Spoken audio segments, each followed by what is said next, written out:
नमस्कार दोस्तों, chill screams के एक और एपिसोड में आपका स्वागत है। मुझे उम्मीद है कि आप सब ठीक होंगे और आज मैं आपको दो डरावनी कहानियां सुनाने जा रहा हूं जो आपको सिहरन पैदा कर देंगी। तो शुरू करने से पहले मैं कहना चाहता हूं कि ये हमारा बिल्कुल नया चैनल है और हम हर दिन रात 12 बजे कहानियां पोस्ट करने की कोशिश करते हैं। इसलिए कृपया हमारे चैनल को सब्सक्राइब करें और नई वीडियो की जानकारी पाने के लिए बेल आइकन पर क्लिक करें। तो चलिए आज की पहली कहानी शुरू करते हैं। बरसात की रात, जब सभी प्राकृतिक सौंदर्य का आनंद लेते हैं, वही रात किसी के जीवन में एक अभिशापित घटना का साक्षी बन सकती है। जब मानसून के बादल खुलकर बरसते हैं तो समीर, एक 32 साल का युवक, अपनी जिंदगी की सबसे डरावनी रात का सामना करता है। एक दिन जब वो ऑफिस से काम करके घर लौट रहा था, उसी दिन उसकी शादी की सालगिरह भी थी। उसकी पत्नी रसीमा घर में उसका इंतजार कर रही थी। रसीमा ने उस रात को विशेष बनाने का प्रयास किया था। घर से निकलते समय समीर लेट हो गया था और उसकी बाइक भी खराब हो गई थी, जिसकी वजह से वह बस स्टैंड जा रहा था। जब वह बस स्टैंड पर पहुंचा तो बादल गरजने लगे और बारिश शुरू हो गई। समीर ने जल्दी से अपना सूट अपने सर पर ढक लिया और बस का इंतजार करने लगा। तभी उसने देखा कि उसके साथी बस स्टैंड पर छाता लेकर खड़े हैं। वे व्यक्ति अपने हाथों में दस्ताने और काले चश्मे धारण कर रहे थे और सर पर एक सफेद कैप पहन रखी थी। उसके बाद समीर व्यक्ति को देखकर थोड़ा चकराया और उसे कुछ अनोखा लगा। उस व्यक्ति का चेहरा उसे थोड़ा अनजान लग रहा था। फिर उस व्यक्ति ने समीर से कहा, "ये दुनिया वास्तव में बहुत विचित्र है। यहाँ जीवन और मौत के बीच का सफर है। यहाँ बारिश और सूखे का अंतर महसूस होता है।" समीर व्यक्ति के शब्दों से अचंभित हुआ और उसके पास कोई जवाब नहीं था। फिर उसने मुस्कुराकर सर हिलाया और अचानक उसी समय समीर का फोन बजने लगा। जब उसने फोन निकालने की कोशिश की तो उसे फोन छूटकर नीचे गिर गया। फिर जब उसने फोन उठाने की कोशिश की तो उसको कुछ अजीब सी चीज नजर आई। उसे लगा कि उस व्यक्ति के पैर ही नहीं थे, वह हवा में खड़ा था। समीर इस अनोखी घटना से बहुत डर गया और उसके चेहरे का रंग बदल गया। बाद में जब वह व्यक्ति से दूर जाने का विचार कर रहा था तो उसने आसपास देखा और कोई और व्यक्ति नजर नहीं आया। वह बहुत डर गया और बारिश भी तेज होने लगी। रात के समय कोई ऑटो या टैक्सी भी नजर नहीं आ रही थी। बहुत तेज बारिश के कारण समीर को कुछ दिखाई नहीं दे रहा था। उसने अपनी पत्नी रसीमा को चुपके से मैसेज करते हुए कहा, "बस स्टैंड पर जल्दी से आ जाओ।"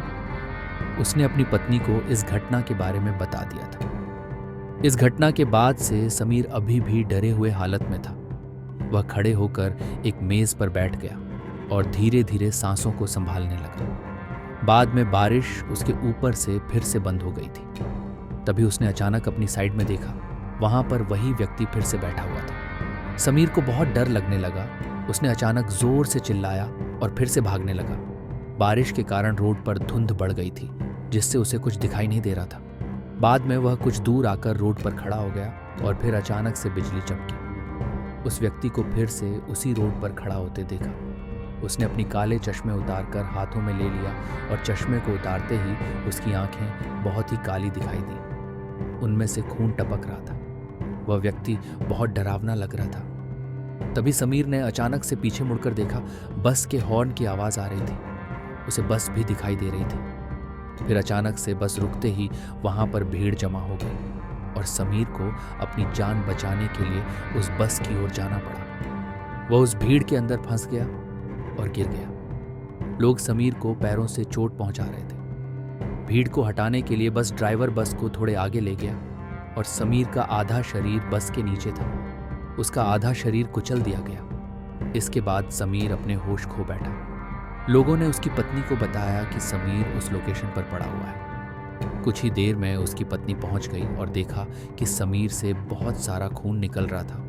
उसको बस ने कुचल दिया था। वहां पर कोई भी दिखाई नहीं दे रहा था। उसके बाद उसकी पत्नी उसे हॉस्पिटल ले गई और समीर की जान बच गई, मगर वह अपने पैर खो चुका था और वह कभी भी चल नहीं सकता था। समीर ने अपने साथ घटी हुई घटना को बताया, लेकिन कोई उसकी बातों पर यकीन नहीं कर रहा था। तभी उसकी पत्नी ने उस बस स्टैंड की डिटेल निकाली और उसके होश उड़ गए। कुछ साल पहले वहां एक व्यक्ति की बस एक्सीडेंट के कारण मौत हो गई थी। उसके बाद मानसून के महीने में वहां पर एक व्यक्ति की मृत्यु अवश्य होती है। जब वो व्यक्ति की मौत की रिपोर्ट पुलिस को दी जाती है तो वे उसी काले आंखों वाले व्यक्ति के बारे में बताते हैं। कुछ साल बाद समीर की डिप्रेशन के कारण उसकी मौत हो जाती है। फिर समीर की पत्नी बरसात की रात बस स्टैंड पर जाती थी ताकि उसे वह काले आंखों वाला व्यक्ति मिल जाए। समीर की पत्नी ने सोचा कि वह व्यक्ति किसी के नीचे आकर मर गया होगा और वह उससे पूछना चाहती थी कि वह लोगों के साथ ऐसा क्यों कर रहा है, लेकिन वह व्यक्ति उसे आज तक नहीं मिला और आगे भी नहीं मिल सकता है। आपको क्या लगता है, क्या वह व्यक्ति उसे मिलेगा या नहीं? तो दोस्तों, ये थी आज की पहली कहानी। अब हम आगे बढ़ते हैं आज की दूसरी कहानी की ओर।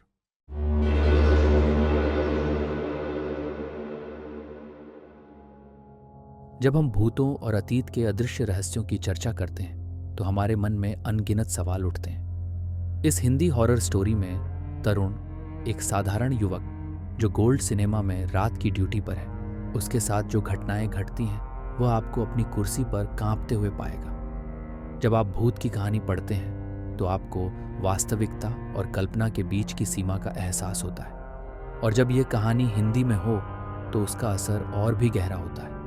गोल्ड सिनेमा वह सबसे पुराना और सबसे मशहूर सिनेमा था। तरुण की वहाँ क्लीनिंग स्टाफ में रात को ड्यूटी लग गई थी। सब कुछ अच्छा होने के बावजूद तरुण को वहाँ की कुछ बातें अजीब सी लगती थी। रात की ड्यूटी के लिए वह इकलौता स्टाफ था और रात को उस स्विफ्ट में ज़्यादा कुछ काम नहीं था, लेकिन इसके बावजूद उसको 3 गुना सैलरी मिल रही थी। इसके लिए उसने ज़्यादा कुछ सोचे बिना उस नौकरी को ले लिया। जब रात को काम करते हुए उसे 1 महीना हो गया था तो रात के 11 बजे के बाद उसका एक रूटीन बन गया था। वह लास्ट शो के बाद टेक ऑपरेटर से कहकर लास्ट की मूवी रीप्ले करवाता था और वह मूवीज़ को अकेले बैठकर देखता था। साथ में वह उस स्थान की सफाई भी करता था। लेकिन अपनी रात की पहली ड्यूटी से ही तरुण को मूवी देखते समय बीच में अजीब सी आवाज़ सुनाई देती थी। तो कभी कभी उसकी सीट अपने आप पीछे हो जाती थी और कभी तरुण को ऐसा लगने लगता था कि कोई उसके साथ आगे वाली सीट पर बैठकर मूवी देख रहा है। शुरुआत में तो तरुण को इन सब चीज़ों से डर लगता था, लेकिन बाद में उसे यह आदत सी पड़ गई थी। इन सब चीज़ों से उसका कोई मजाक न बनाए, इसलिए उसने किसी को नहीं बताया। एक रात को 1:30 बजे जब सब निकल चुके थे तब तरुण टेक ऑपरेटर के रूम में चाय लेकर गया, लेकिन वहाँ किसी को नहीं दिखा। उसके बाद तरुण ने उसको फ़ोन किया, लेकिन उसने फ़ोन नहीं उठाया। बाद में तरुण लास्ट सीट पर जाकर बैठ गया और वह कब सो गया उसे पता ही नहीं चला। थोड़ी देर बाद सिनेमा हॉल में एक चीख जोर से गूंजी। उस बात को सुनकर तरुण एकदम से जाग गया, लेकिन इस बार सब कुछ अलग हुआ क्योंकि वह चीख स्क्रीन से आ रही थी। तब तरुण को लगा कि टेक ऑपरेटर ने मूवी चला दी होगी और उसे पता ही नहीं चला होगा। उसने सोचा कि वह यह मूवी देखकर आराम से चला जाएगा। तरुण को वह चीख फिर से सुनाई दी। तब तक तरुण को आदत सी हो गई थी और फिर उसे ऐसा लगा कि कोई चीख रहा है। उसके बाद उसने दर्द महसूस किया और उसने अचानक से पीछे मुड़कर देखा तो वहां पर कोई नहीं था। तरुण को यह थोड़ा सा अजीब लगा और तरुण फिर से स्क्रीन की ओर देखने लगा। उसके बाद उसके आगे वाली सीट पर किसी व्यक्ति को बैठते हुए देखा और अचानक फिल्म स्क्रीन बंद हो गई। आगे बैठे व्यक्ति को उसने आवाज़ लगाई, लेकिन उसने कोई जवाब नहीं दिया। तभी तरुण ने उस व्यक्ति के कंधे को छुआ, जिससे उसका हाथ उस आदमी के ऊपर पड़ गया। तरुण बहुत ही घबराया हुआ था, जिसके कारण वह व्यक्ति अचानक से पीछे मुड़कर देखने लगा, जिससे तरुण की चीखें बाहर निकल आईं। उस व्यक्ति का चेहरा जल गया था और वह व्यक्ति बहुत ही डरावना लग रहा था। तरुण अचानक से खड़ा हो गया और उस होल से जल्दी बाहर आना चाहता था। वह भागने के लिए तैयार हुआ, लेकिन उसके पैर एक जगह से हिल नहीं रहे थे। वह अपने पैरों को देखकर बहुत ही डर गया था, क्योंकि उस व्यक्ति ने अपने हाथों से तरुण के पैर पकड़ रखे थे। कुछ अजीब से चेहरे उसके सिर को पकड़कर चबा रहे थे। तरुण को जो चीखें सुनाई दे रही थीं, वह उस होल के अंदर गूंजने लगीं। उसे ऐसा लगा कि सारी चीखें उसी की ओर आ रही हैं। तरुण सुन पड़ गया और उसके पसीने छूटने लगे। उसे कुछ समझ में नहीं आ रहा था कि उसके साथ क्या हो रहा है। देखते ही देखते होल के अंदर तरुण को वैसे ही लोग दिखाई दिए जैसे व्यक्ति उसके आगे बैठा था। वह सभी व्यक्ति तरुण की ओर बढ़ने लगे। वह लोग तरुण के शरीर को छूने लगे और तरुण कुछ भी नहीं कर पा रहा था। वह जोर जोर से मदद के लिए पुकार रहा था। तभी अचानक से एक व्यक्ति ने तरुण का नाम लेकर पुकारा, जिससे उसने आंखें खोली और उसके सामने होल का डायरेक्टर खड़ा था। वहां पर सब कुछ नॉर्मल था। जो तरुण को होल के अंदर व्यक्ति दिख रहे थे वे सभी गायब हो गए। स्क्रीन के ऊपर फिल्म चल रही थी, मगर तरुण पसीने में भीगा हुआ और बहुत घबराया हुआ था। तब अचानक से होल के डायरेक्टर ने उसे शांत करवाया।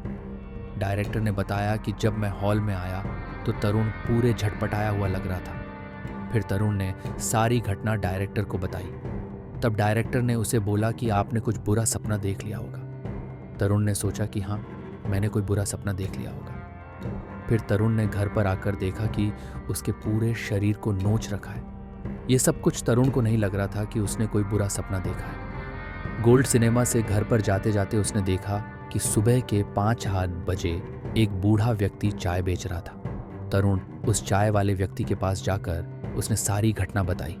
तब वह बूढ़ा व्यक्ति सब कुछ समझ गया और उस बूढ़े व्यक्ति ने उसे बताया कि 30-40 साल पहले उस हॉल के अंदर आग लग गई थी और वह व्यक्ति उसके अंदर जलकर मर गए थे। तब कुछ लोगों का मानना है कि गोल्ड सिनेमा घर के अंदर 29 व्यक्तियों की आत्मा भटक रही है। तरुण से पहले जो भी सिनेमा हॉल में ड्यूटी करने आते थे वे अपनी ड्यूटी छोड़ गए।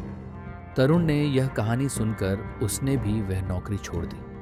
तरुण को लगा कि उस रात वह मौत के मुंह से बाहर निकल कर आया है। उसके साथ हुई दिल दहलाने वाली घटना को वह कभी नहीं भूल पाएगा। हर कहानी का अंत होता है, लेकिन भूत की कहानी का असर हमारे दिल और दिमाग पर हमेशा के लिए बना रहता है। सिनेमा घर न केवल एक हिंदी हॉरर स्टोरी है, बल्कि यह हमें जीवन की अदृश्य सत्यताओं से रूबरू कराती है। तरुण की इस डरावनी यात्रा ने हमें यह सिखाया कि कुछ रहस्य अदृश्य ही अच्छे होते हैं। जब आप अगली बार किसी सिनेमा हॉल में बैठे तो आपको यह हॉरर स्टोरी इन हिंदी याद आ सकती है और शायद आप भी अपने आसपास की सीटों पर एक बार जरूर देखेंगे। क्या पता कौन आपके साथ बैठा हो।